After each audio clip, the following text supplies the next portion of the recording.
Ever feel like you're, like, drowning in rules? Oh, The absolutely. regulations for everything? Like, seriously, the government's worried about how thick my ketchup is. Right. It's kind of wild when you think about it. Yeah. Well, today we're diving deep into that feeling, that sense of being, like, totally overruled. Yeah, we're tackling this with Justice Neil Gorsuch's book, New W Overruled, The Human Toll of Too Much Law. And, it's interesting. He's arguing that having too many laws can actually backfire. Backfire, how? He says that instead of protecting our freedoms, all these laws, they can actually make it harder to know what's even allowed. That makes sense. Like, how can you follow the That- rules if you don't even know what they are? Exactly. And then you've got all these unelected bureaucrats, they end up with a ton of power because of all these laws. And Gorsuch argues that it's the everyday person who gets caught in the crosshairs. It's like the little guy always seems to get the short end of the stick. So to illustrate this, Gorsuch uses some pretty interesting real-world examples. Like, he talks about this fisherman, John Yates, Okay. and Yates gets hit with charges under the Sarbanes-Oxley Act. Now, I'm no lawyer, but isn't that the law that's supposed to go after, like, big corporations for financial crimes? Oh, that's the one. Like Enron, right? Exactly. So what's that got to do with some guy fishing? Well, so Yates was accused of throwing back some fish that were too small. Okay. And the government decided, hey, we're going to use Sarbanes-Oxley because it says you can't destroy tangible objects that are part of a federal investigation. Wait, so they went after a fisherman with a law meant to stop corporate fraud? Yep. That seems like a bit of a stretch. That's Gorsuch's point, exactly. He's saying these overly broad laws, they can be used in ways that nobody ever intended. And people end up getting punished for things they couldn't even see coming. It makes the whole legal system feel shaky, unpredictable. Totally. And Gorsuch argues that we should really focus on the original intent of laws, right? Absolutely. That's a big one for him. It makes you wonder what other laws are out there just waiting to be applied in some crazy way that no one ever thought of. Right. And speaking of unintended consequences, Gorsuch also talks about this town, Butte, Montana. Okay, I'm familiar with that one. This town was basically built around a massive copper mine. And yeah, it brought jobs and all that, but the environmental and health costs for the people living there especially were astronomical. Yeah, that's a classic example of what Gorsuch is talking about with federalism. Federalism. Break that down for me. So federalism is this idea that local problems are often best solved by, well, locals, the people on the ground who actually understand the situation. So you're saying that sometimes these big sweeping laws from the federal government, they might not actually be the best solution. Exactly. Gorsuch uses the Butte story to show how what seems like a national issue, like environmental protection, can play out really differently depending on where you are. A one-size-fits-all approach doesn't always fit, huh? Sometimes it can actually make things worse. Okay, so I'm starting to see what Gorsuch is getting at. It's not just about how many laws we have, it's about where those laws are coming from and how they're being used, right? Absolutely. And this ties into his concerns about, as he calls it, the ever-growing mountain of regulations. I mean, he even talks about the Federal Register, that massive collection of every single regulation out there. Oh, yeah. And it just keeps getting bigger. It's unbelievable. Gorsuch even jokes about regulations for things like ketchup. I mean, come on. Ketchup.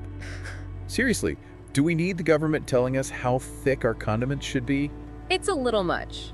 But he uses that example to make a bigger point, Okay, so it's funny, but it's But- also kind of scary, right? Exactly, because what he's really getting at is this massive power shift to what he calls the administrative state. The administrative state. Okay, hold on. I need a quick explainer on that one. What exactly are we talking about here? So basically, it's this huge network of government agencies and bureaucrats who have the power to create and enforce all these regulations. And often they're doing it without much oversight or accountability.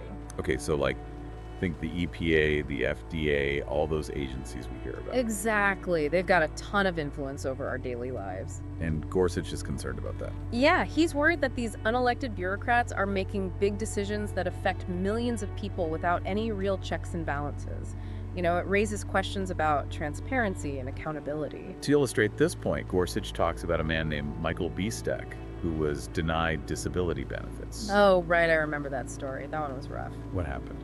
So they denied him benefits based on what they called secret evidence. Secret evidence. What does that even mean? Basically, a government contractor supposedly had some kind of evidence against him, but Biestek wasn't allowed to see it or challenge it. So they denied this guy benefits based on something he couldn't even see. That's exactly what Gorsuch is talking about, and it gets to the heart of his critique of these administrative courts. Administrative courts. Yeah, those are the courts that specifically handle disputes between individuals and government agencies. So like a regular court wouldn't handle a case like that. Not necessarily. These administrative courts, they have their own set of rules, their own procedures. And Gorsuch argues that they tend to favor the government over the individual, making it even harder for people to challenge those agencies. So it's like going up against the government with one hand tied behind your back. It can feel that way, for sure. Yeah. And that's where Gorsuch sees a real threat to individual rights. It's starting to feel like we're getting lost in a maze of bureaucracy here. And that's kind of Gorsuch's point, right? He's saying that this whole system has become so complicated, so massive, that it's really hard for ordinary people to navigate. And that lack of transparency, that feeling of being lost in the system, that's what he sees as a real threat to freedom. It's not just about annoying regulations, it's about fairness, about who really holds the power in our society. Exactly. And Gorsuch argues that we've tipped the scales too far in favor of the government, and that's having real consequences for individual liberty. So we've talked about the problems Gorsuch sees, but what's the solution? He doesn't just leave us hanging with all this doom and gloom, does he? No, not at all. He actually offers some pretty concrete ideas. Like, he's a big proponent of something called originalism. Originalism. Okay, that rings a bell, but remind me what that is again. Basically, it means interpreting the Constitution based on what the people who wrote it, back in the 1700s, actually meant at the time. So not just layering on centuries of new interpretations. Exactly. Gorsuch argues that when we keep reinterpreting the Constitution based on modern values, its meaning becomes unstable, unpredictable. He thinks originalism is a way to keep the law grounded in a consistent set of principles. So it's about sticking to the original intent to avoid judges imposing their personal views on the law, right? Exactly. Gorsuch is all about judges being neutral interpreters of the law, not policymakers. And that kind of ties into another solution he proposes: federalism. Remember when we were talking about the Montana mine and how a one-size-fits-all approach doesn't always work? Right, local problems, local solutions. Exactly. That's federalism in a nutshell. Gorsuch argues that we've moved too far away from the Founding Fathers' vision of states having real autonomy. He thinks shifting power back to the states would lead to more tailored solutions, solutions that actually reflect the needs of different communities. Less top-down control, more room for states to experiment and figure out what works best for them. Makes sense. But Gorsuch isn't just concerned with the big picture, right? He also talks about the human cost of this complex legal system we've created. Like, he seems especially concerned about what he calls the forgotten Americans. Who are these forgotten Americans? He's talking about the people who often end up bearing the brunt of this vast impersonal system. Think back to those Amish families we talked about, the ones fighting for their right to use their traditional septic systems, or those Louisiana monks who were banned from selling their handmade caskets. Yeah, those stories were pretty eye-opening. It seems like everyday people trying to live by their values or even just make a living can run into these huge roadblocks because of government regulations. Exactly. Gorsuch is saying that the system, as it stands, can feel incredibly daunting and overwhelming, especially if you don't have a lot of money or resources to fight legal battles. And that's where his critique of those administrative agencies comes back in, right? Those agencies that seem to have so much power, and challenging them can feel almost impossible. Absolutely.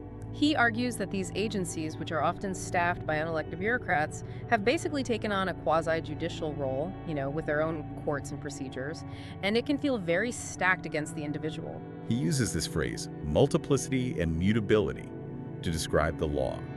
It sounds very like Dickens-esque, like something out of a legal nightmare. Yeah, he's talking about how the sheer volume of laws and the fact that they're constantly changing makes it almost impossible for the average person to keep up. And that creates this situation where people can be punished for violating laws they didn't even know existed. He uses the example of Carlton Wilson, who was convicted of a gun crime even though he had bought his guns legally years earlier, right? Exactly. The law had changed in the meantime, but how's someone supposed to know that? Gorsuch argues that this kind of legal uncertainty, it undermines the whole idea of a fair and predictable legal system. I mean, what's the point of having laws if they're so complicated and constantly changing that nobody can reasonably follow them? That's exactly Gorsuch's point. He believes that it erodes the rule of law and it breeds this sense of distrust in the very system that's supposed to protect us. So we've got originalism, federalism. What else does Gorsuch propose? Well, he puts a lot of emphasis on civic education. He argues that if we want to protect our freedoms, people need to actually understand their rights, they need to understand the Constitution, they need to understand how the legal system works. It's about being an empowered citizen, not just leaving it to the lawyers and the judges. Exactly. Gorsuch believes that informed citizens are better equipped to participate in a democracy, to hold their leaders accountable, and to safeguard their own freedoms. He even highlights certain organizations that he thinks are doing great work in this area, like the National Constitution Center, right? Yeah, so he's not just talking about theoretical solutions, he's actually pointing to real-world examples of people and organizations working to address these problems. He's putting his money where his mouth is, in a way. Exactly. And this focus on civic engagement, it's not just about understanding these big, abstract concepts, it's about reminding ourselves that in a democracy, we, the people, are the ultimate source of power. That's a good reminder. Especially in this day and age, it's easy to feel like we're at the mercy of forces beyond our control. But Gorsuch is saying we're not powerless. We have a responsibility to understand the system, to engage with it, and to make our voices heard. It's about reclaiming that sense of agency, that sense of ownership over our government.